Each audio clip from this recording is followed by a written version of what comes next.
Bem-vindos a mais uma de nossas análises detalhadas. Hoje, a gente vai vestir a capa de investigador. Quando pensamos em pesquisa nas ciências sociais, quase nunca imaginamos um trabalho de detetive, né? Mas a verdade é que o papel do pesquisador envolve desvendar mistérios e expor verdades que ficaram escondidas em textos antigos. É um trabalho fascinante de reconstrução, onde cada palavra escrita num pedaço de papel velho vira uma pista valiosa. Então vamos descobrir como exatamente esses profissionais separam os fatos da ficção.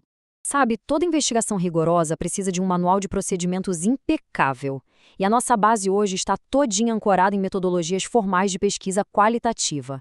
Mais especificamente na análise documental detalhada pelo autor André Cellar. É uma abordagem bem interessante porque exige muita imaginação, mas ao mesmo tempo um ceticismo estruturado para a gente não cair nas armadilhas do passado. Certo, vamos mergulhar nisso. Como é que um simples pedaço de papel consegue reescrever a história? O grande mistério que a gente enfrenta aqui é que os documentos não falam por si mesmos. Um papel pode registrar uma lei ou um diário, mas ele é sempre mudo. Ele só entrega as respostas se for submetido a um interrogatório bem severo. Se a gente lê um texto só pelo valor superficial dele, o risco de ser enganado por quem escreveu aquilo séculos atrás é enorme. O nosso roteiro de investigação de hoje é o seguinte: 1. O poder dos documentos. 2. Tipos de arquivos. 3. As 5 dimensões analíticas. 4. O caso da Nova França. 5. Lendo entre linhas. E 6. Reconstruindo a história. Começando pelo ponto 1. O poder dos documentos. Memória versus material. Essa história toda começa com a própria fragilidade humana. A memória desbota, altera lembranças, acaba esquecendo fatos cruciais com o passar do tempo. A própria literatura metodológica ressalta que, como as capacidades da memória são muito limitadas, o documento escrito se torna uma fonte preciosa. Ele é nossa âncora material, a única coisa que sobrevive intacta e nos dá uma janela direta para as mentes do passado. Então, para quem estuda a sociedade, um documento é muito mais do que só papel e tinta. É tipo uma testemunha silenciosa. Já que não existe máquina do tempo para observar como as pessoas viviam, o documento entra como esse substituto vital, um fragmento congelado de uma atividade humana só esperando para ser decodificado. Avançando para nossa segunda parte, tipos de arquivos, onde as pistas estão escondidas. E olha, esse panorama de fontes é gigantesco. Encontrar essas pistas exige uma imaginação exaustiva. Elas podem estar espalhadas em arquivos públicos e privados, em jornais e boletins paroquiais que nunca foram arquivados oficialmente, ou até mesmo escondidas em diários íntimos e autobiografias. Cada uma dessas categorias de documento traz os seus próprios vieses, e o pesquisador precisa estar preparadíssimo para desarmar essas armadilhas. Isso nos leva à parte 3. As 5 dimensões analíticas, o kit de ferramentas do investigador. Aqui, a gente tem os 5 passos fundamentais para quebrar qualquer texto histórico. Contexto, autores, autenticidade, natureza do texto e conceitos-chave. É o seguinte, pular qualquer uma dessas dimensões vai resultar numa interpretação completamente ingênua ou falsa. É absolutamente crucial entender a época, quem estava escrevendo, para quem foi escrito e o que aquelas palavras significavam naquele tempo específico. É isso que separa um simples leitor de um verdadeiro investigador. Vamos ver como isso se constrói na prática agora.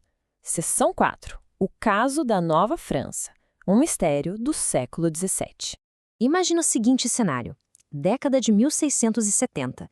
Uma colônia super incipiente com apenas 7.000 habitantes. E, do nada, surgem relatos de mais de 300 mendigos rondando a cidade de Quebec. Para a proporção da época, isso é uma crise socioeconômica gigantesca. O que será que causou um colapso tão repentino? O contexto histórico mata a charada. Lá no comecinho de 1670, o comércio de peles estourou e muita gente abandonou a agricultura para trabalhar com isso. Mas, logo depois, as autoridades simplesmente monopolizaram esse comércio, proibindo a caça para quem não fosse da elite. O resultado prático? Desemprego em massa da noite para o dia. E é bem no meio desse caos econômico que começam a surgir de forma coordenada decretos rigorosos proibindo as pessoas de mendigarem, o que nos leva à parte 5. Lendo entre linhas. Desconstruindo os decretos. Afinal, quem estava ditando as regras? Esses documentos saíram do Conselho Soberano, que era basicamente o governador, o intendente, o bispo e os grandes comerciantes. Ou seja, a gente descobre que os autores tinham um interesse de classe bem unificado. Eles queriam proteger o acúmulo de capital deles, garantir a ordem e forçar a mão de obra ociosa a voltar para o trabalho pesado da terra. O que é realmente interessante analisar aqui é o vocabulário que eles usaram.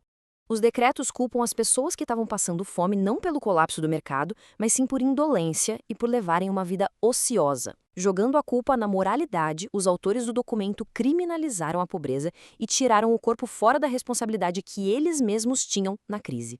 Tem outro termo muito curioso dessa época que é a palavra desertar.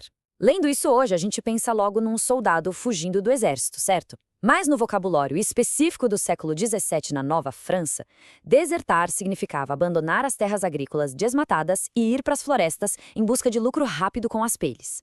Era uma escolha econômica super racional dos trabalhadores, mas que foi criminalizada. E isso ilustra de forma brilhante o trabalho do investigador. Na superfície, o texto dizia que os mendigos eram preguiçosos e uma ameaça moral que precisava de punição. Mas investigando a fundo, o contexto revela uma realidade totalmente diferente. Esses mendigos eram, na verdade, trabalhadores desempregados que estavam sofrendo as consequências de uma reorganização agressiva do mercado capitalista.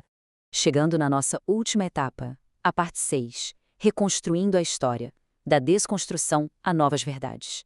Todo esse processo segue muito a linha de pensamento de teóricos como Michel Foucault. O documento não é a história em si. O pesquisador precisa pegar esse material, triturar o texto buscando entrelinhas e contradições e só então reconstruir o que aconteceu de verdade, sempre de olho nas dinâmicas de poder que estão invisíveis no papel. Então, o grande X da questão é que esses documentos do século XVII nunca foram sobre caridade cristã ou preocupação com a moralidade. O que a gente vê ali é a violenta engrenagem do controle social nascendo na América do Norte. Eram leis punitivas para abrir caminho para os chamados hospitais gerais, que basicamente serviam para sequestrar os pobres e manter a ordem imposta pela elite. É simplesmente fascinante pensar no quanto as palavras oficiais conseguem esconder, não é verdade?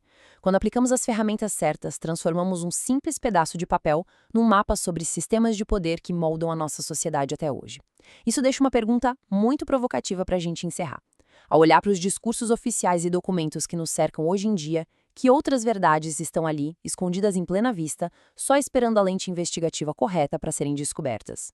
Muito obrigado por mergulharem nessa investigação com a gente e até a próxima análise.